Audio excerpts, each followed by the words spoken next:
Batsman crease ઉપર આવે જી sir. એની કોઈ કન્ડિશન નથી હોતી કે બોલરે કેવો બોલ ફેંકો. અગમવાદનામાં મારી કોઈ કન્ડિશન નહીં રહે. કોને કેવો પ્રશ્ન પૂછો, પ્રભુની કૃપા, ગુરુદેવની કૃપા, એના કારણે મને પૂરો વિશ્વાસ છે કે દરેક બોલને યોગ્ય ન્યાય આપી અને સમાધાન આપીશ.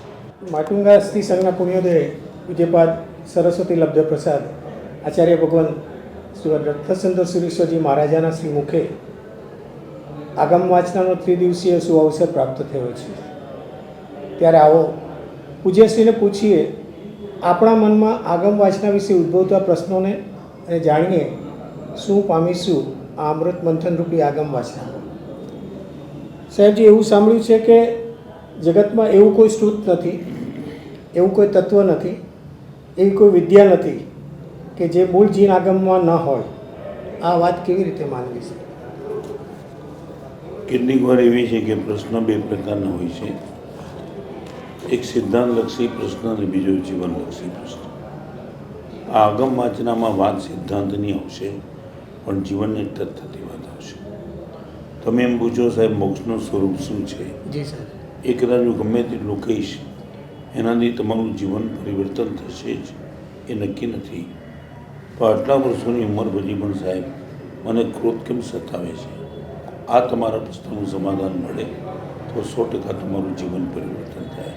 સંપૂર્ણ આગમવાદના સિદ્ધાંતલક્ષી પ્રશ્નોના સમાધાન માટે નથી, જીવનલક્ષી પ્રશ્નોના સમાધાન માટે છે. અને આપણે જીવવું છે પ્રસન્નતાથી, પવિત્રતાથી અને પ્રેમથી.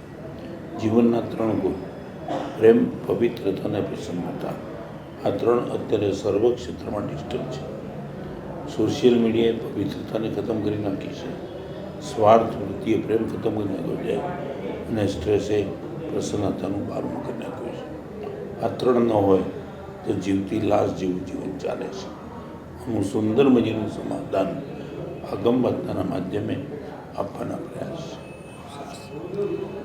સર, પવિત્ર આગમ ગ્રંથના 11 અંગોમાંનું 10મું અંગ સૂત્ર પ્રશ્ન વ્યાકરણ એટલે કે પ્રશ્નો અને તેના ઉત્તર, એના માધ્યમે પાપ પુણ્ય એટલે કે આસવ સંવરની વિસ્તૃત ચર્ચા છે. તે આજના પરિપ્રેક્ષમાં એક સામાન્ય માનવી માટે કેટલી ઉપયોગી અને કેવી તેની ગહનતાને કેવી રીતે સમજી શકે? આજના કાળમાં નહીં, સત્ય 3 પ્રકારના છે. એક તત્કાલીન સત્ય છે, એક સમકાલીન સત્ય છે, એક સર્વકાલીન સત્ય છે. હું બીમાર પડ્યો અને હું દવા લઉં છું, એ તત્કાલીન સત્ય છે.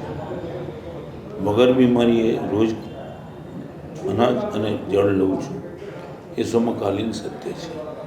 અને ઓક્સિજન કાયમ માટે લઉં છું, એ સર્વકાલીન સત્ય છે. હજી બીજી વાત, પૈસા એ તત્કાલીન સત્ય, પુણ્ય સમકાલીન સત્ય, ધર્મ સર્વકાલીન સત્ય.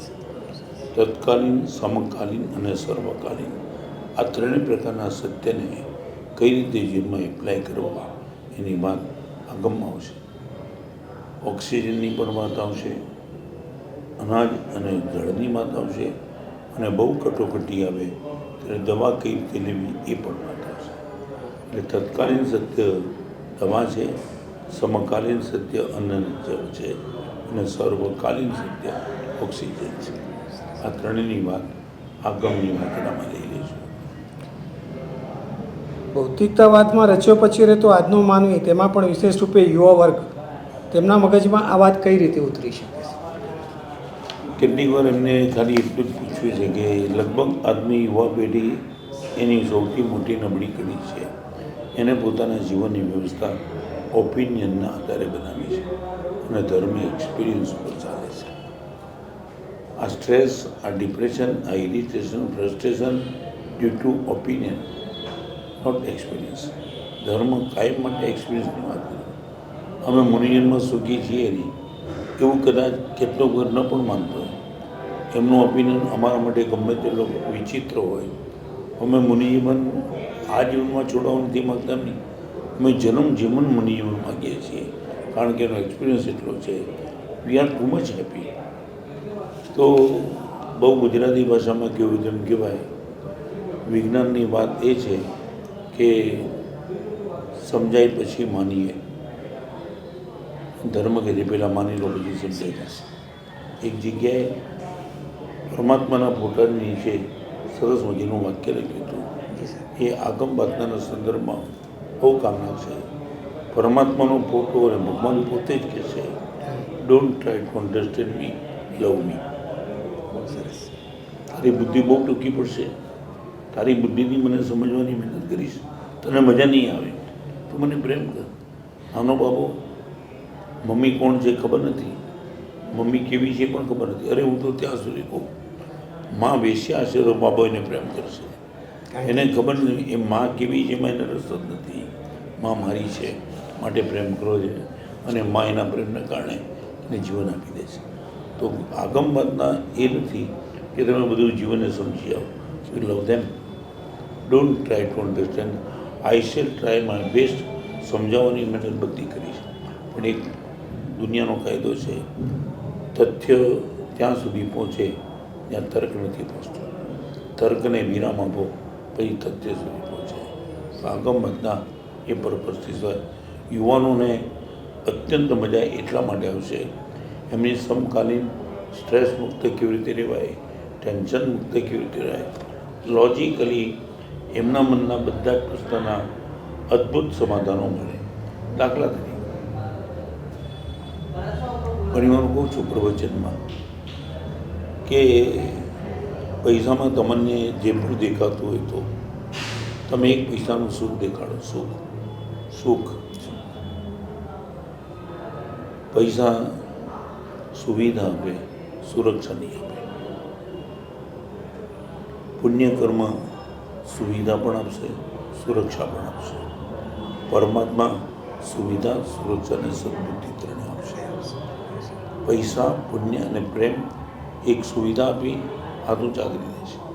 ઇન્દિરા ગાંધી આગળ સુવિધા પર્યાપ્ત હતી, પણ પૈસા પણ ચિકાર હતા. એમના જ બોડીગાર્ડ એમને મારી નાખ્યા, કારણ કે પુણ્ય ટૂંકો પડી ગઈ. સુવિધા આપીને હાથ ઊંચા કરી દે એ પૈસા, સુરક્ષા આપીને હાથ ઊંચા કરી દે એ પુણ્ય, સદબુદ્ધિ આપીને હાથ ઊંચા કરી દે પુણ્ય. આ વાત આગમવાદનામાં ઘુમાવીને આપણે દિલ દઈને કહેશું. અને સૌથી મોટી વાત, યુવાનોના મનમાં આવતી શંકા, કોઈ પણ નબળી દુબળી સાચી ખોટી એને જિજ્ઞાસા વ્યક્ત કરવાની ખુલ્લી છૂટ છે.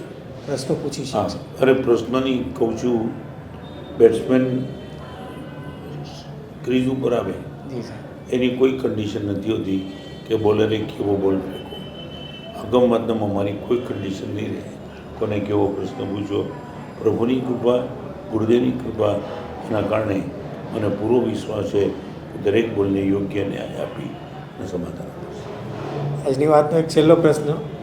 પૂજ્ય આચાર્ય ભગવાન સત્યસુંદર સુરેશ્વરજી મહારાજ સાહેબ સાથે વાત થઈ ત્યારે એમનું કહેવું થયું કે પૂજ્ય ગુરુદેવ બહિર્મુક્તામાંથી અંતર્મુક્ત થવાના પ્રેક્ટિકલ માર્ગો બતાવશે, જેથી આરાધનાનો આનંદ કઈ રીતે વધે અને વિરાધનાના દુઃખથી કેમ બચી શકીએ વગેરે એ સમજી શકાશે. સાહેબજી, 3 દિવસના ગાળામાં આ બધું અમે કઈ રીતે સમજી શકશું? ઘણીવાર એવું હોય છે કે સમજવા માટે જો બુદ્ધિને કામે લગાડશો તો 33 દિવસો પણ નહીં સમજાય. હૃદયને કામે લગાડશો 3 કલાકમાં સમજાશે. સત્ય 2 પ્રકારના છે, એક સત્ય બુદ્ધિગત સત્ય છે અને એક સત્ય હૃદયગત સત્ય છે. દાખલા તરીકે નાનો બાબો સાપ આગળ જતો હોય એને પરાણે રોકવો પડે, મેચ્યોર માણસ તરત અટકી જાય. નાના બાબાને અટકાવો એટલા માટે પડે છે, હૃદયગત સત્ય નથી નહીં. મોટાની હૃદયગત સત્ય છે, અડ્યા કે મર્યા, એટલે જેવું સમજાવું એ જ મિનિટે ભાગે. એટલે હકીકતમાં એ છે, આ દુનિયામાં એક પણ ચીજથી ડરવા જેવું નથી, બધાથી સમજવાનું છે. સાપથી ડરવાનું નથી, સાપને સમજી લો. જેમ તમે આગથી ડરતા નથી, આગ છે એના સ્વભાવની ખબર છે, બાળે એટલે તમે ઓટોમેટિક દૂરથી આવજો. સાપ મારે એ ખબર છે, દૂરથી આવો. એવી જે દિવસે ખબર પડે પાપ દુર્ગતિ કરે એ દિવસે સહજ રૂપે પાપથી ડરાવાય એ ધર્મ નથી, તમને સમજાવી દે ધર્મ છે. કદાચ કોઈ એવું માનતો ધર્મ ડરાવે છે, નહીં, ધર્મ માત્ર સમજાવે છે. અને તમારી સમજ જ સક્રિય બની અને જીવન પરિવર્તન. પૂજ્ય શ્રી આપણને આશ્ચર્ય હવે એ વાતનું નથી કે દુનિયાના આટલા દેશોમાં લોકો કાગડોળે રાહ જોઈને બેઠા હોય છે કે પૂજ્યશ્રીનું આગવું પ્રવચન ક્યારે સાંભળવા મળે. ખરેખર અત્યારે આગમ વાંચનાનો આટલો ગહન વિષય અને સાહેબજીએ જે રીતે એ પ્રસંગની પ્રસ્તાવના આજે આપી છે, મને નથી લાગતું કે આપણામાંથી કોઈ પણ આ પ્રસંગ ચૂકે. 3 દિવસના આ આગમ વાંચનાના પ્રસંગમાં ગમે તેવું વ્યવહારિક સામાજિક કોઈ પણ પ્રસંગ હોય પણ એને ગૌણ કરી અને જ્યારે સાક્ષાત્કાર થયો છે આવા સદગુરુદેવનો, ત્યારે આ પ્રસંગને આપણે ચૂકીશું નહીં. હજી પણ આપણા મનમાં જે પણ પ્રશ્નો હોય એ પ્રશ્નો લઈને આવો. આપણે 3 દિવસ આ અમૃત મંથનમાં જેટલો લઈ શકાય તેટલો લાભ લઈએ, લાવો લઈએ, માણીએ અને જાણીએ. આવો પૂજ્ય ગુરુદેવ સાથે.